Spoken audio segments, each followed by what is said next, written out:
Tudo bem, irmãos? Mais um vídeo, uma alegria estar aqui com os irmãos, né? E nós vamos iniciar este vídeo com os irmãos cantando o hino do cantor cristão, né? Eu sempre começo cantando o hino do cantor cristão e hoje não vai ser diferente, né?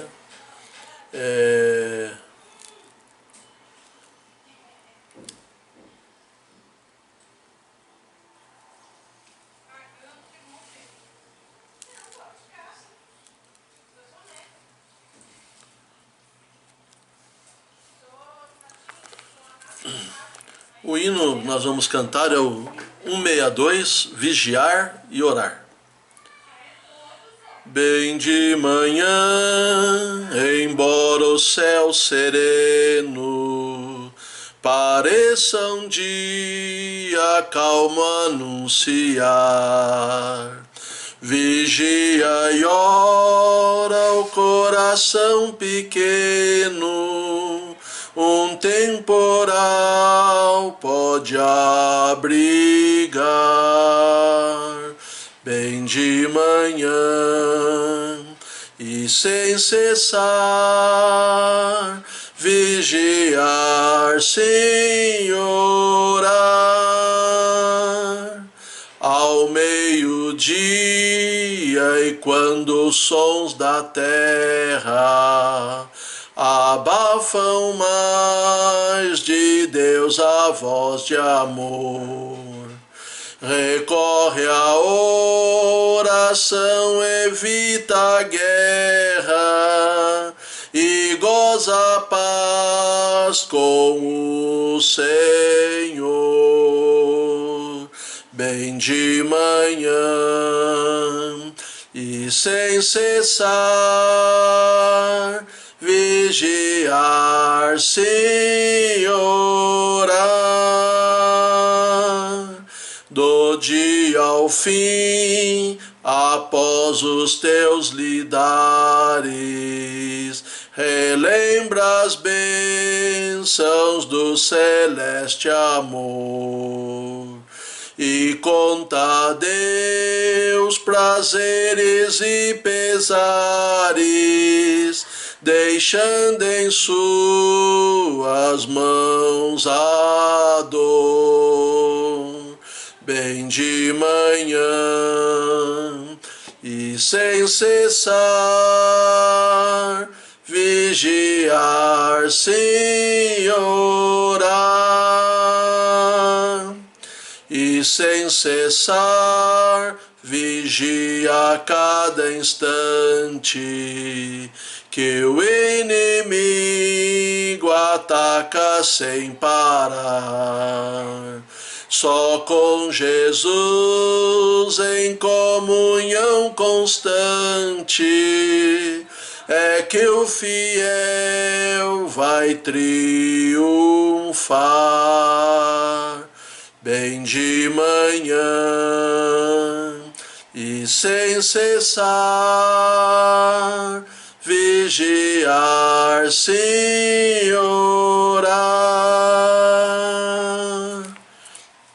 Que essa seja a nossa oração, né? Estarmos vigilantes e orando ao Senhor nosso Deus a cada instante da nossa vida, né? E então nós vamos fazer uma oração agora, pedir a bênção de Deus por nossas vidas, pela vida dos irmãos da Igreja Batista Regular em Jardim Santo Antônio, Igreja Batista da Bíblia, e também pelos nossos irmãos em Cristo por todo o mundo, né? Porque todos estão passando por essa situação difícil e é motivo de, quando estivermos passando por lutas, invocar o nome do Senhor, porque invocando o nome do Senhor, Ele em tempo oportuno vai responder às nossas orações. Então vamos orar, irmãos? Eu convido os irmãos a fecharem os seus olhos e a baixarem suas cabeças. Vamos orar. Ó Deus amado, nós estamos na Tua presença e eu quero suplicar a bênção do Senhor, ó Deus, por cada um dos irmãos e irmãs que estão assistindo este vídeo, que o Senhor abençoe, que o Senhor esteja ajudando, ó Deus, e que nós, ó Deus, possamos estar confiando no Senhor cada dia de nossas vidas. O Senhor conhece o nosso coração, sabe das nossas lutas, das nossas necessidades. Eu quero continuar, ó Deus, orando em favor da vida daqueles que precisam, em especial, ó Deus, pastor Augusto, pastor Alisson, a irmã Daniele. Nós oramos também pelos irmãos que não estão sendo afetados, pelo menos nós não sabemos, pelo coronavírus, mas aqueles que estão sendo, nós oramos por eles. E talvez, ó Deus, por aqueles que passam por alguma enfermidade que não seja essa, ó Deus. Nós oramos também porque o Senhor é todo poderoso, o Senhor pode curar, ó Deus, o Senhor pode dar saúde a todos aqueles que o Senhor deseja. E nós apresentamos a vida de cada um e pedimos a bênção do Senhor, ó Deus, a bênção curadora do Senhor sobre cada vida. Eu oro por isso, ó Deus, e peço a bênção no nome de Jesus, o nosso eterno Salvador. Amém, Senhor. Amém. Muito bem, irmãos. Nós estamos aqui, né, de castigo. Pastor Benedito, que está lá no Paraná, ele disse que já está ficando cansado de ficar em isolamento, né? Ele disse que ele está em isolamento, mas ele é inocente. Está preso, mas ele é inocente, né? Mas a gente tem que ter paciência, esperar no Senhor pacientemente, e Ele se inclinará para nós. Amém? Muito bem, né? Pensando nisso, irmãos, né, a gente está aqui passando por um período difícil, as pessoas estão meio traumatizadas, né? Não vou dizer, até eu também estou meio traumatizado, porque eu nunca fiquei tanto tempo dentro de casa, né? E mesmo que a gente possa sair, né? Mas a gente fica com aquele receio de sair, alguém criticar a gente, alguém achar que a gente está transgredindo a quarentena, né? Então a gente tem um pouco de receio, parece que a gente está fazendo alguma coisa errada saindo de casa, né? Mas vai passar essa situação, ela vai passar. E a gente olha a situação das pessoas, a situação do mundo, né? E eu acredito que é uma oportunidade que nós temos, que eu estou tendo também, através desses vídeos, né? De falar sobre a questão da salvação da sua vida, né? Porque muitas vezes as pessoas não têm essa preocupação com a gente, né? Tem até uma ilustração sobre um velho pastor que tinha um filho que era político e fez uma grande festa na sua casa, convidou vários políticos, né? E dentre esses políticos que chegaram na festa, chegou um senador. E aquele velho pastor então chegou perto daquele senador e perguntou para aquele senador, né? Senador, né? Como está a tua alma, né? Diante de Deus. O filho correu rápido, né? E papai, vem aqui. Separou o pai o velho pastor, seu pai, do senador, né? Para não constranger o senador. E ali não houve então mais contato. E passado algum tempo aquele velho pastor faleceu, né? E no dia do seu sepultamento, todo mundo honrando aquele homem, né, de Deus, alguém mandou uma grande coroa de flores, né? E uma frase embaixo dizendo: ao único homem que se preocupou com a minha alma, né? Então, às vezes a gente está convivendo com as pessoas, mas a gente não se preocupa com a alma delas, né? E eu queria até perguntar para os irmãos, para os amados que estão me vendo neste momento, qual é o valor de uma alma, né? Quanto vale uma alma, né? Em 742, ele nasceu, um homem chamado Carlos Magno. Ele nasceu no ano de 742 e faleceu em 814. Ele era e foi um governante muito famoso na Idade Média, né? E ele foi uma figura-chave na história europeia. Ele relata, há um relato sobre a sua morte, em que o rei Carlos Magno ele foi sepultado envolto em vestes reais, sentado em uma cadeira de mármore. E em seu colo tinha uma Bíblia aberta no Evangelho de Marcos 8, né? E o seu dedo apontava para o versículo 36, né? Vamos ler o que fala esse versículo? Marcos capítulo 8, versículo 36, né? No capítulo 8 de Marcos, versículo 36, a palavra de Deus fala assim: pois que aproveitaria ao homem ganhar todo o mundo e perder a sua alma, né? De que aproveita o homem ganhar o mundo todo, né? Carlos Magno, ele foi um conquistador, né? Ele conquistou muitos países e unificou esses países, né? O grego koiné, que foi escrito no Novo Testamento, foi estabelecido por causa de Carlos Magno, né? Que agora eu estou confundindo aqui, daí foi Alexandre o Grande, né? Ele unificou nas suas guerras, ele conquistou muitas nações, né? Mas a frase ali exemplificava isso: de que adianta você conquistar muita coisa e perder a sua alma, né? Então é isso que a palavra de Deus fala aqui no capítulo 8, no versículo 36, né?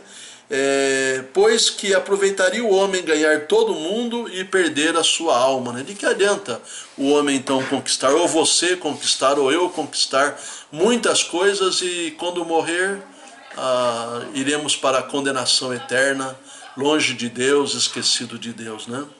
Então é importante nós fazermos essa pergunta, porque nós precisamos acordar, irmãos, e perceber o valor de uma alma, né? A alma que Deus nos deu, né? Porque toda alma, irmãos, para Deus é extremamente valiosa, né? Porque ela tem origem em Deus, né? Ela tem origem em Deus. A palavra de Deus fala lá em Gênesis capítulo 2, versículo 7, e o Senhor Deus formou o homem do pó da terra, e soprou em suas narinas o fôlego de vida. E o homem se tornou um ser vivo, né? Um ser vivente. Então quem deu a alma para nós foi Deus, irmãos. A alma ela veio de Deus, né? E Ezequiel 18:4 fala a mesma coisa. Fala: eis que todas as almas são minhas. A alma do Pai, bem como a alma do Filho, é minha. A alma que pecar, esta morrerá, né? Então a nossa alma, irmãos, ela pertence a Deus. É Deus que nos deu a vida, né? E Eclesiastes 12:7 fala: então o pó voltará à terra, como era, e o espírito, né, que é o ruá, né, volte a Deus que o deu, né? Então a palavra de Deus fala que Deus nos deu a alma, o espírito, né? Isso provém de Deus, né? Que valor tem então a nossa alma, né? Que preço nós daríamos por uma alma? Agora estão fazendo um cálculo aí, pelo PIB do país, né? Que eles vão fazer a divisão depois, vão somar o total do que eles gastaram com esse coronavírus e vão dividir pelo número de pessoas que morreram até o final da crise. Então, calculando que cada alma vale em torno de 2 a 3 milhões de reais, né? Então já estão calculando isso, né? Os matemáticos gostam de fazer esses cálculos aí, né? Mas, irmãos, o valor de uma alma, ele não tem preço. Ele não tem preço, irmãos. Porque se uma pessoa morre sem salvação em Jesus Cristo, essa pessoa vai para a condenação eterna. Eterna. Não tem jeito, né? E as pessoas, às vezes, elas estão menosprezando isso. Estão menosprezando, né? Foi feito um cálculo sobre o corpo. Quanto vale o meu corpo, né? Eu já passei isso na igreja uma vez, né? Mas eu queria passar para os irmãos novamente isso, né? Um corpo humano não vale quase nada, irmãos, né? A gordura do corpo de uma pessoa adulta pode-se fabricar com essa gordura do nosso corpo 7 sabonetes.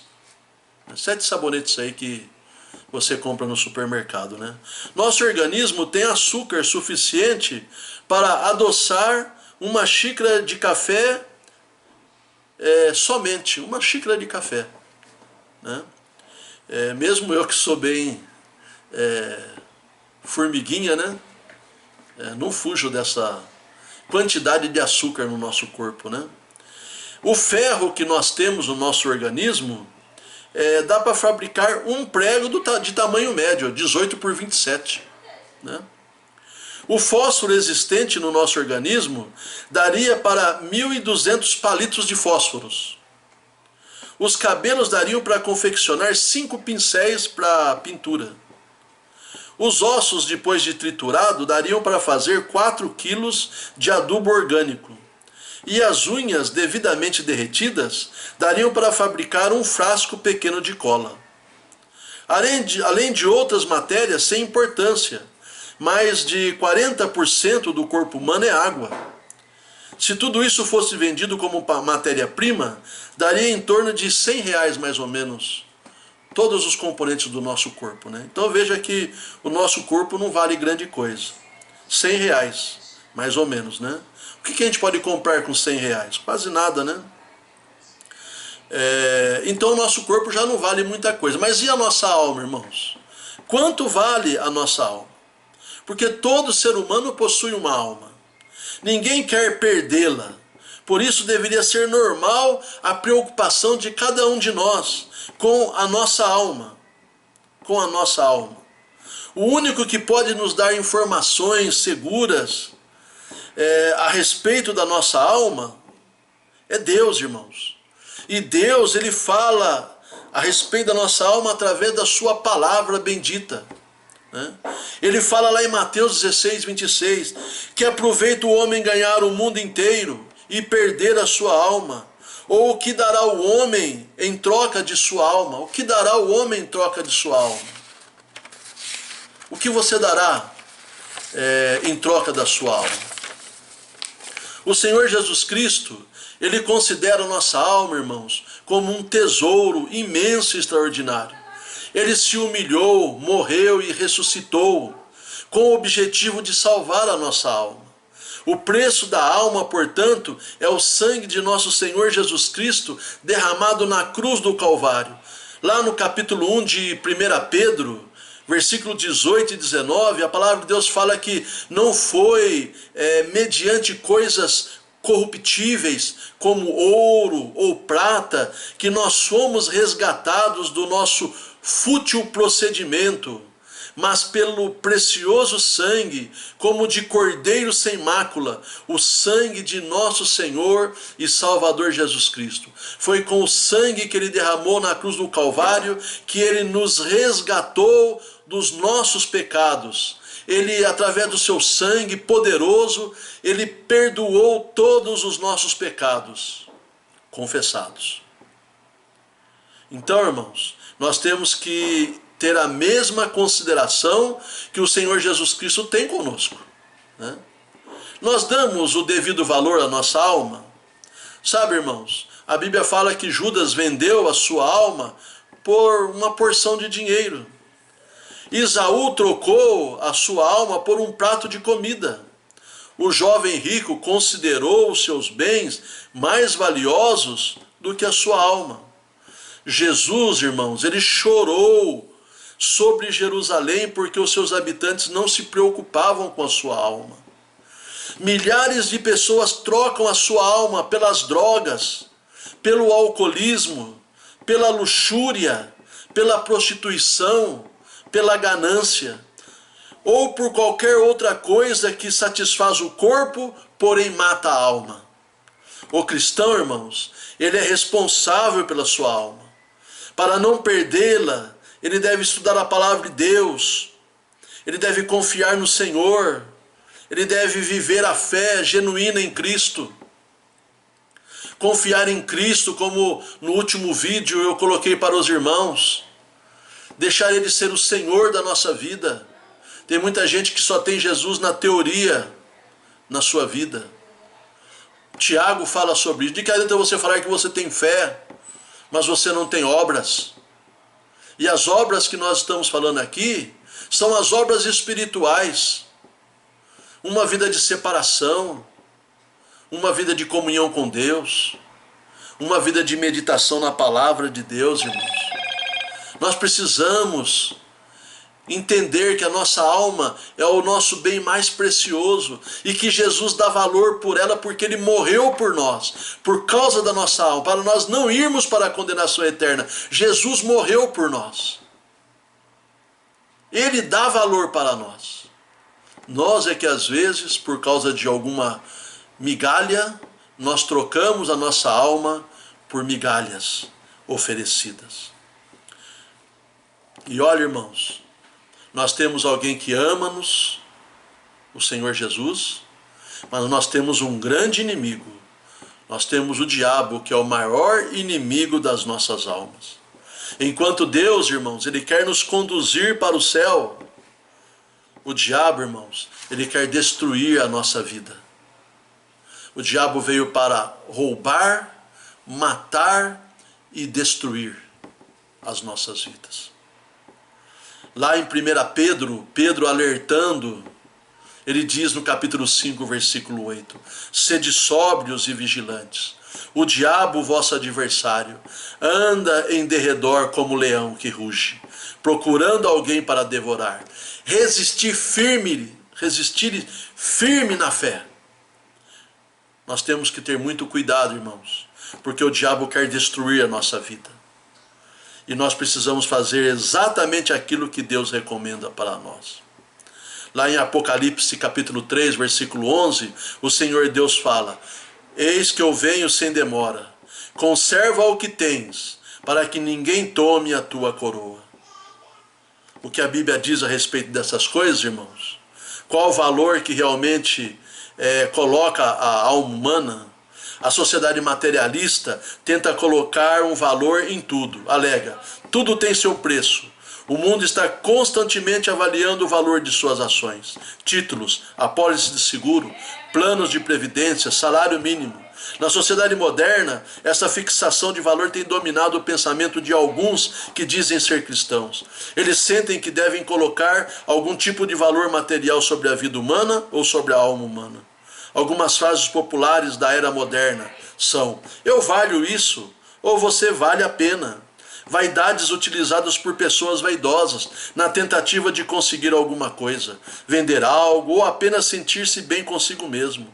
Eles se veem como sendo de grande valor. Então as pessoas tentam se valorizar, irmãos. Nós estamos vendo com essa pandemia do coronavírus, né?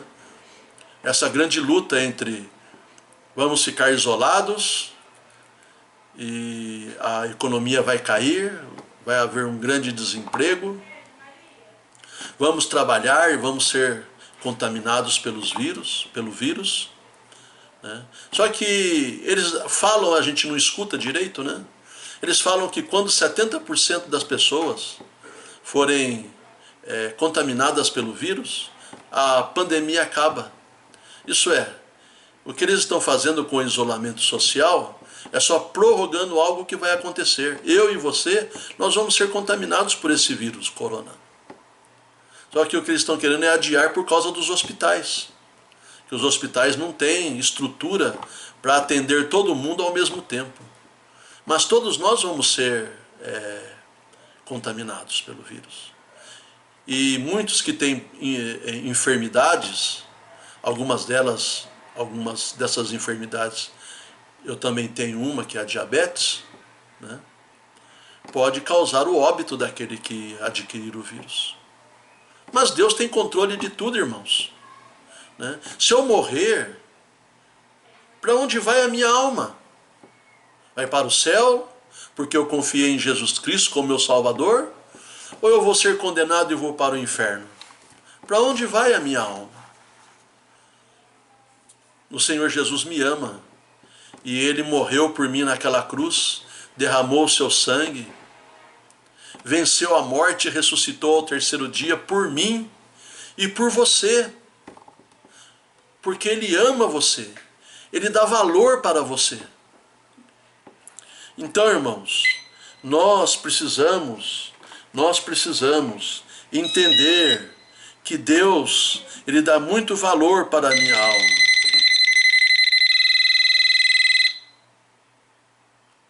Deixa eu só... A hora do telefone, né? Eu estou fazendo esse vídeo aqui, então não tem jeito, né? Mas os irmãos compreendam, né, que acontece isso, né?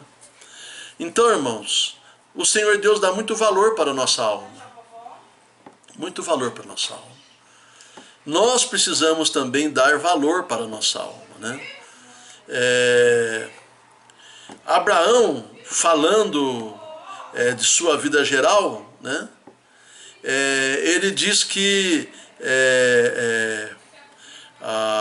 existem dezenas de usos semelhantes ao que Abraão fala em sua vida em geral, né?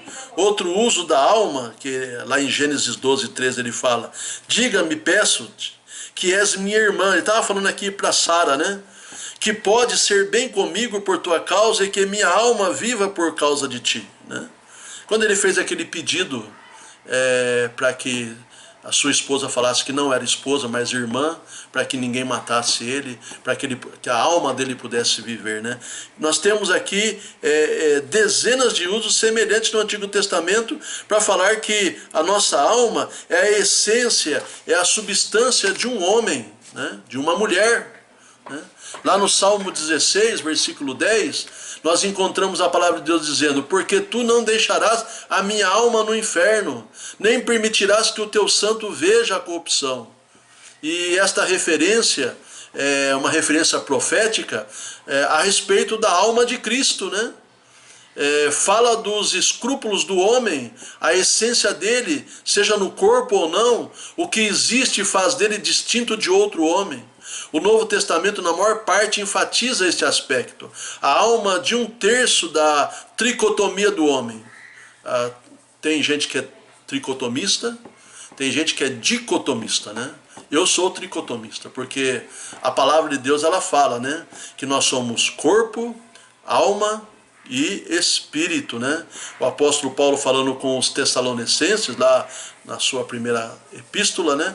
1 Tessalonicenses 5:23, ele fala: e o mesmo Deus de paz vos santifique em tudo, e todo o vosso espírito e alma e corpo sejam plenamente conservados irrepreensíveis para a vinda do Senhor. Veja que ele fala espírito, alma e corpo, né? Então nós chamamos isso de tricotomismo, né?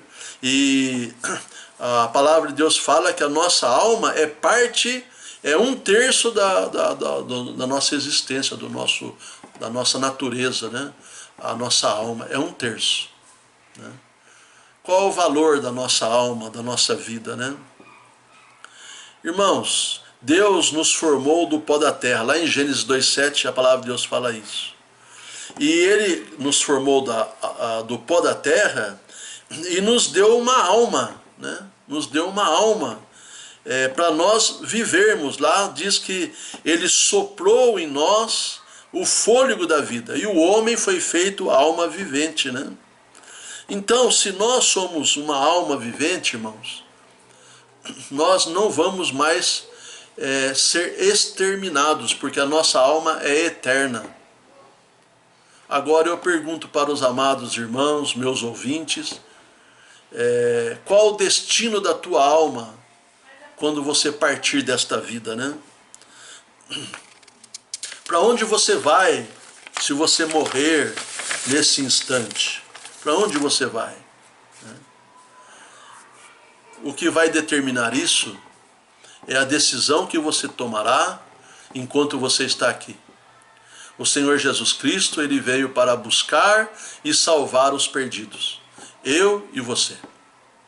Ele veio para salvar a tua alma da condenação eterna. A palavra de Deus fala: a todo aquele que nele crê, não pereça, mas tenha vida eterna. Mas a palavra de Deus também diz: mas aquele que não crê, a ira de Deus sobre ele permanecerá. E a palavra de Deus vai mais ainda adiante. Ela diz que todo aquele que não tem o seu nome escrito no livro da vida será lançado no lago de fogo e enxofre. Qual é a sua situação? Qual é a situação da sua alma? Nós já falamos aqui que para Deus a sua alma é muito importante. É tão importante que Deus mandou o seu Filho. A palavra de Deus diz, porque Deus amou você de tal maneira que deu o seu Filho unigênito, para que todo aquele que crer no Filho de Deus, Jesus Cristo, não pereça, mas tenha vida eterna. Então, meu amado, qual é o valor que você dá para você mesmo? Ou você ainda não pensou nisso?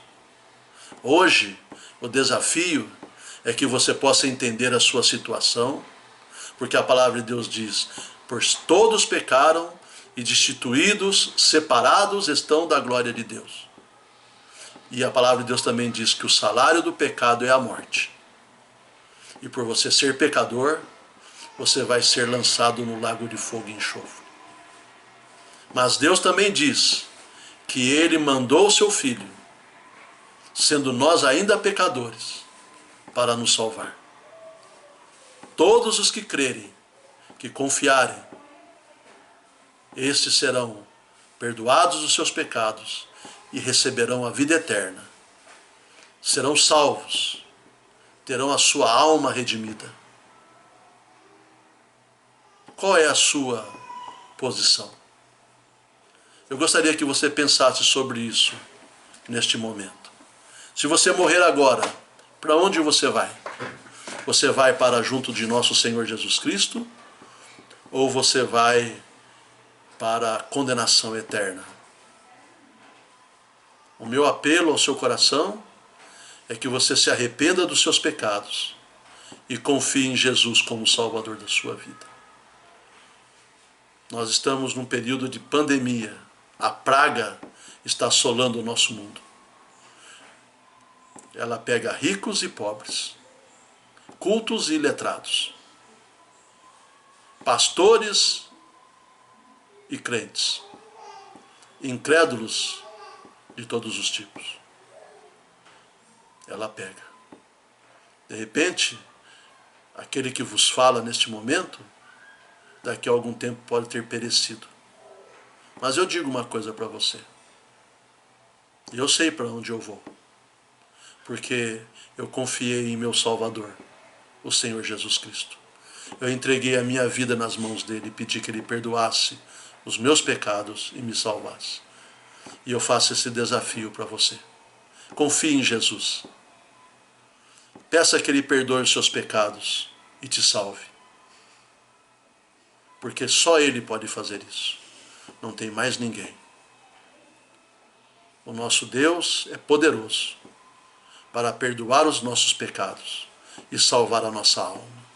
Alma valiosa, vale mais do que o mundo todo. Que Deus te abençoe na decisão que você tem que tomar. E você, meu amado irmão, minha amada irmã, que já confiou em Cristo como Salvador, continue confiando, porque Ele é poderoso e Ele vai estar cuidando da sua vida até o dia final. Eu amo todos vocês e quero que Deus abençoe a sua vida de uma forma maravilhosa e especial. Um grande abraço e até a próxima oportunidade, se o Senhor permitir.